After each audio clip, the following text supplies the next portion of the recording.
जिस तरह हम लोगों ने डेप्रिसिएशन के अंदर जितने भी मेथड हमने पढ़े थे उसके अंदर हमने सिर्फ अभी तक कैलकुलेशन समझी थी। हमने किसी में भी अभी तक जनरल एंट्रीज पास नहीं की। तो जनरल एंट्रीज किस तरह से बनाई जाती हैं डेप्रिसिएशन के हवाले से आज हम वो सीखेंगे।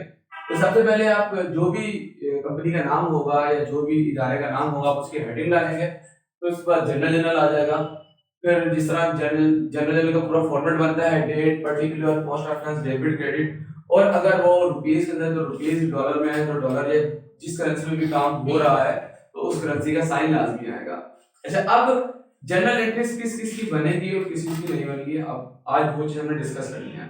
आप लोगों को याद होगा कि जब हमारा पहला लेक्चर था डेप्रिसिएशन के अंदर तो हमने मशीन की कॉस्टिंग की थी कि मशीन हमने जो चाइना से इंपोर्ट की थी वो कितने की थी और हमारे पास आते आते आते उसकी कॉस्ट क्या हो गई थी।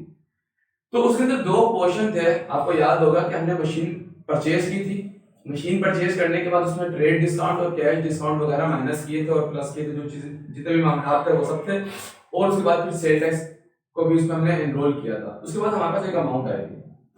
हमारे जो जनरल एंट्री स्टार्ट होती है वहां से स्टार्ट होती है। इसके बाद जितने भी अदर एक्सपेंसेस थे हमने उसको इंस्टॉल किया, उसके इंस्टॉलेशन चार्जेस थे, उसकी इंश्योरेंस इन ट्रांजिट हुई थी, या इसके अलावा फ्रेट चार्जेस थे, ट्रांसपोर्टेशन चार्जेस थे, जितने भी चार्जेस सबकी जनरल एंट्रीज पास होती हैं। तो हम स्टार्ट करेंगे। हमारी जो पहली जनरल एंट्री पास होगी, समझे कि हमने 1 लाख रुपए की मशीन थी।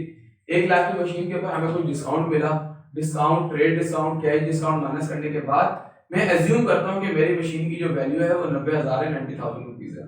अब मैं 90,000 की पहली एंट्री पास करूंगा। एंट्री क्या पास होगी हम देखते हैं। फॉर एग्जाम्पल जो भी डेट थी मैं यहाँ पे डेट एंटर कर देता हूँ 1 जनवरी 2017 और मशीन हमने परचेज की थी। मशीन डेबिट और कैश क्रेडिट हो जाएगा। इस आपको मैंने कहा कि 90,000 पे मैं अपनी अमाउंट एज्यूम कर रहा हूँ, तो यहाँ पे मैं 90,000 रुपीज रिकॉर्ड कर दूंगा।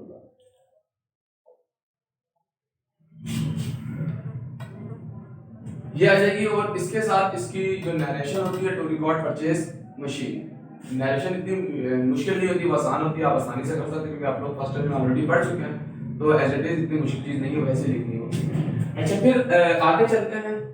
इसकी जो दूसरी ट्रांजैक्शन थी वो क्या थी कि आपने बहुत सारी कॉस्ट बेयर की थी। फॉर एग्जांपल आपने उसके टैक्स पे किए, इंस्टॉलेशन चार्जेस थे, फ्रेट चार्जेस थे, ड्यूटीज थी और ट्रांसपोर्टेशन चार्जेस, सारे मामला पे करने के बाद आपने उसको मशीन को अपने पास लगा लिया था अपनी फैक्ट्री के अंदर। अच्छा, अब इसको करने के दो तरीके हैं। या तो आप जितने भी एक्सपेंसेस हैं सबको अलग अलग करें। मिसाल के तौर पे ट्रांसपोर्टेशन एक्सपेंस हुआ आपका, तो आप क्या करेंगे, transportation expense debit, cash credit. ठीक है। अगर आपने ड्यूटीज पे की हैं तो ड्यूटीज डेबिट, कैश क्रेडिट। ठीक है। और इसके अलावा जितनी भी चीजें आपने वो पे की हैं वो सारी डेबिट होती जाएंगी और कैश क्रेडिट हो जाएगा।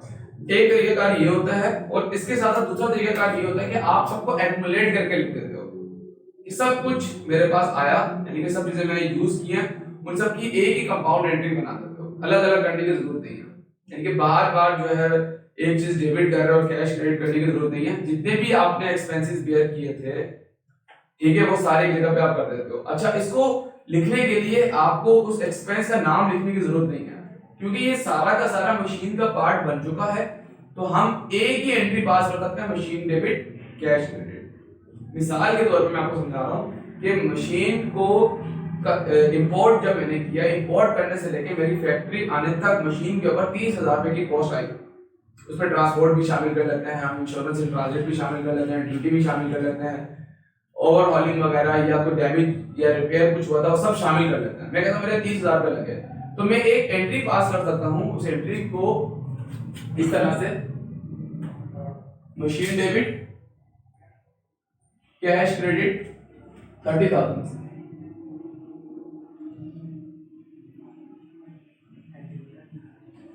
इसमें आपको अलग अलग करने की जरूरत नहीं है, यानी कि सबके अलग अलग नाम लिखने की जरूरत नहीं है। वो क्यों नहीं लिखते, इसकी रीजन ये होती है कि वो सब का सब मशीन का हिस्सा बन गए, मशीन का पार्ट बन गए थे। भाई जितनी भी हमने चीजें जो कॉस्ट बेयर की थी वो एट द एंड किसके लिए की थी, मशीन के लिए की थी। तो हम डायरेक्ट मशीन की एक एंट्री पास कर देंगे, machine debit, cash credit. Narration के अंदर आप लिख सकते हैं कि ये एंट्रीज क्यों पास की गई, यानी कि उसके अंदर किस किस कॉस्ट को आपने बेयर किया था। ठीक है, यहां तक मशीन की समझे कि मशीन को जो हमने परचेज किया, मशीन की कॉस्ट तक ये एंट्री आ गई। अच्छा, अब कुछ चीजें ऐसी थी जो मशीन का पार्ट नहीं बनती, जैसे कि फायर इंश्योरेंस। फिर मैंने आपको कहा था ना, फायर इंश्योरेंस मशीन की अगले 2 साल 3 साल या 5 साल के लिए हम लोग इंश्योरेंस कराते हैं मशीन के फिक्स होने के बाद। तो फायर इंश्योरेंस जो होती है वो मशीन का पार्ट नहीं होती। वो चीजें जो मशीन का पार्ट नहीं है हम उसकी एंट्री पास करेंगे लाजमी, याद रखना आपने। ठीक है, इस तरह फायर इंश्योरेंस है।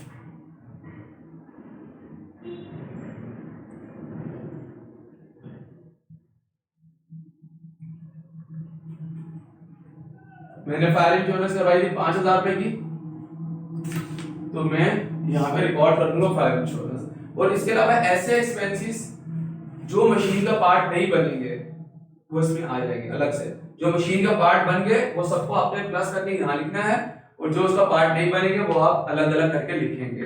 ठीक है, ये 2 तरीके कार मैंने आपको बताए हैं। एक में जो मैंने तरीका बताया आपको एक्यूमुलेट करके लिख दिया, और दूसरा तरीका ये होता है कि जितने भी एक्सपेंसेस हैं, फॉर एग्जांपल इंस्टॉलेशन है, डैमेज एंड रिपेयर है, जितने भी हैं आप उन सबको डेबिट करें और कैश को क्रेडिट कर दें।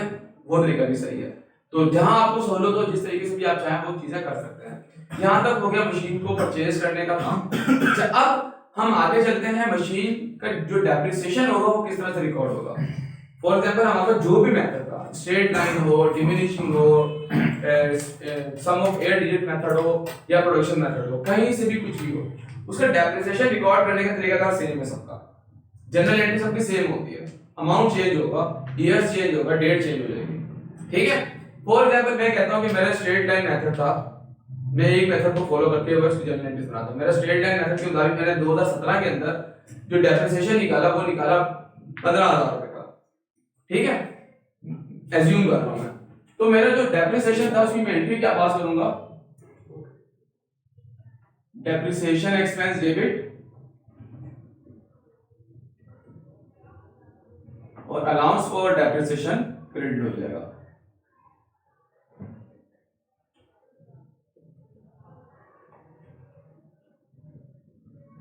ठीक है, मैं एज्यूम कर रहा हूं कि मेरा डेप्रिसिएशन 15,000 रुपए का आया था। और इसके अलावा अगले साल का डेप्रिसिएशन कुछ और आया होगा, अगले साल का डेप्रिसिएशन कुछ और आया होगा, वो सब आप एज इट इज रिकॉर्ड करते चले जाएंगे। एंट्री सेम है, depreciation expense debit, allowance for depreciation credit. अच्छा, ये हो गई, इसे कहते हैं एडजस्टिंग एंट्री। अब इसके बाद एक दूसरा मरहला होता है जो हर साल लाजमी करना होता है हर डेप्रिसिएशन रिकॉर्ड करने के बाद, वो होता है क्लोजिंग एंट्री। आपने अक्सर सवालात के अंदर देखा होगा, उसमें लिखा होता है to record depreciation for the year, जो भी साल का था, एंड क्लोज, और उसी साल में उसको क्लोज भी करना होता है। तो उसकी क्लोजिंग एंट्री कैसे होती है वो करते हैं।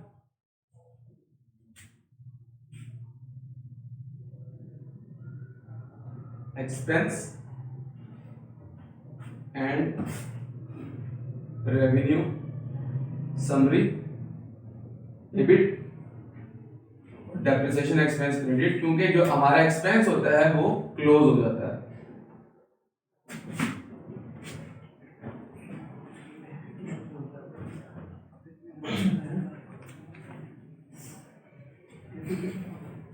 यहां पे जब आप इसको क्लोज करेंगे या इसको एडजस्ट करेंगे, वो हमेशा उस साल का आखिरी दिन, मतलब 31 दिसंबर होगा। अगर वो दिसंबर में क्लोज हो रहा है, नॉर्मली हम डेप्रिसिएशन के दिन देखते हैं कि वो ईयर अगस्त में क्लोज हो रहा होता है।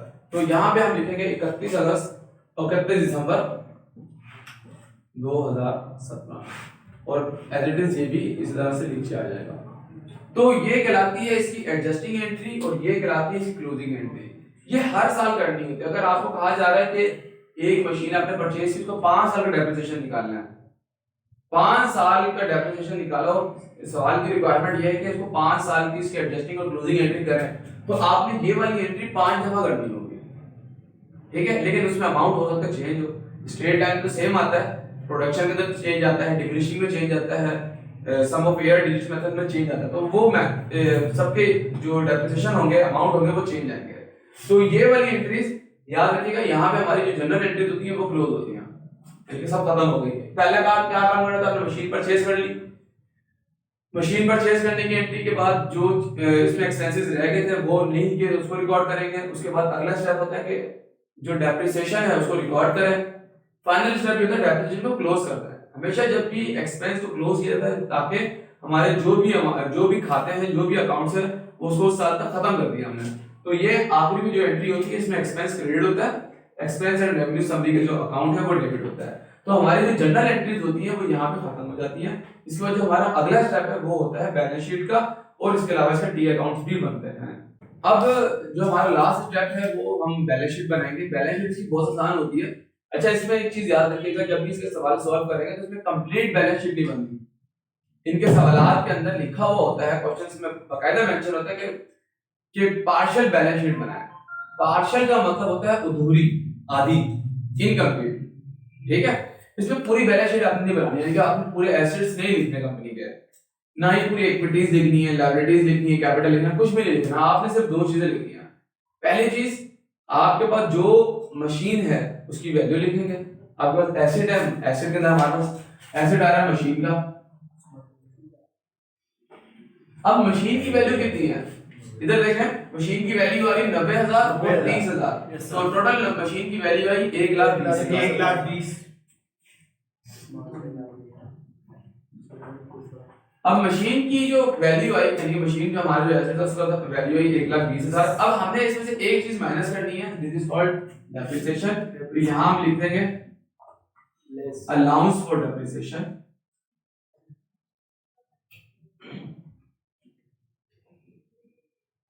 अब जो डेप्रिसिएशन होगा वो अमाउंट हमारे पास कहां से आएगा।